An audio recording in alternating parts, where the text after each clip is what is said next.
From the All Indiana Podcast Network. The All Indiana Podcast Network. This is the News 8 Daily 8. Now the latest news. Kylie Conway has all the news you need to know. And more. Please stand by. Now, here's Wish TV's Kylie Conway. I'm Nina Criscolo in for Kylie Conway with Wish TV News 8's Daily 8. It has been a turbulent week in Indianapolis with IMPD and the community reacting to two fatal police shootings and a police officer hitting and killing a pregnant woman while driving to work.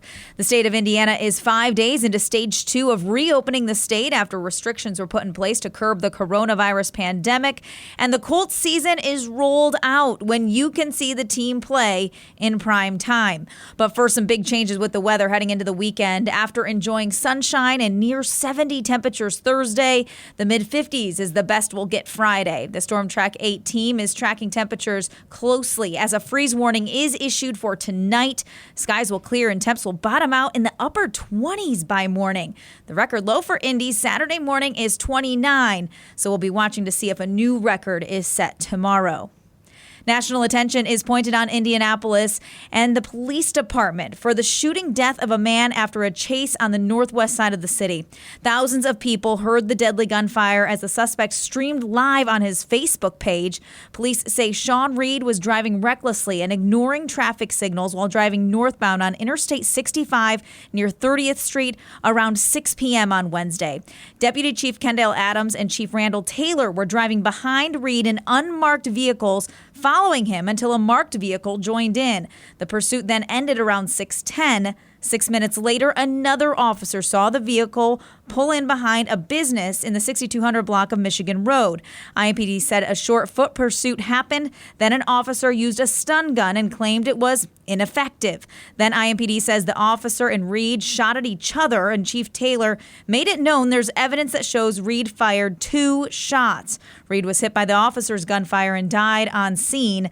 IMPD says casings from 2 guns were located on scene, and 1 loaded gun matching photos Reed had posted on social media was found there. But it's versions of the Facebook Live video circulating online that has people wondering.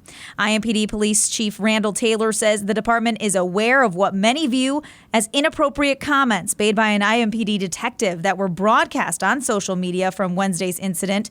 Chief Randall called the comments unacceptable and assured the community that the detective will be disciplined. An internal affairs investigation is underway, and the critical incident response team will handle the criminal investigation.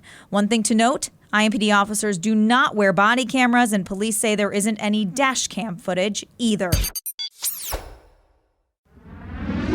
Police say the second shooting that happened early Thursday morning was an ambush. The Marion County coroner identified the man who was shot and killed as 19-year-old Mikhail Rose. Police say officers responded to a call about a burglary at the Dogwood Glen Apartments on the northwest side around 1:30 in the morning on Thursday. That's near 79th Street and Township Line Road. According to police, as 4 officers approached an apartment, Rose began shooting at them with a rifle. The 4 officers fired back. According to IMPD, the original 911 call was traced back to Rose's phone. No officers were hurt in the shooting. Police say at this time there's no evidence that there was a burglary or even an attempted burglary at the address of the phone call. IMPD is sending condolences to the family of a pregnant woman hit and killed by an officer on his way to work. 23-year-old Ashlyn Lisby died Wednesday night. Police say she was wearing dark clothes and walking on the South Harding Street ramp for I-465 when she was hit by Officer Jonathan Henderson's car. Police say Henderson called for help and started to give first aid. Lisby was taken to the hospital where she and her baby both died. Officer Henderson took a blood test, which is standard procedure. Police do not think he was impaired. Unemployment in the United States hits 14.7% during the coronavirus pandemic. That's according to the April jobs report from the government. The report shows that 20.5 million jobs were lost in April, the worst monthly loss on record. That means that nearly all the jobs added since 2008, when we were in a deep recession, have been wiped out in 1 month.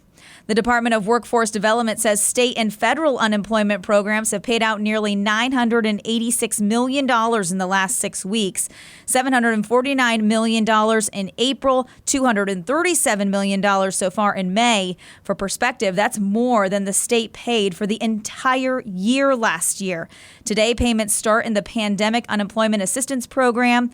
It's for people with a limited work history, people who are self-employed, and independent contractors. The payments will be made in batches. Everyone will not get the money at the same time. More than 7,000 people have filed applications. To the latest coronavirus numbers now, testing shows 675 more Hoosiers have tested positive for COVID-19. More than 23,000 people have been diagnosed statewide. Another 33 Hoosiers have died. Indiana's death toll now stands at 1,328. The season schedule is out, and the Colts will play in prime time only once. The Colts season starts on the road against Jacksonville on September 13th. The home opener is the next week against the Vikings at Lucas Oil Stadium. Another highlight, a look at the first pick in the draft, Joe Burrow, as the Bengals visit Indianapolis October 18th. November 8th, Lamar Jackson and the Baltimore Ravens will play in Indianapolis. The one primetime game for the Horseshoe will happen on Thursday, November 12th, in a road game against the Titans. I'm Nina Criscolo, and that's News 8's Daily 8. Get more on our website, wishtv.com, and follow us on Facebook.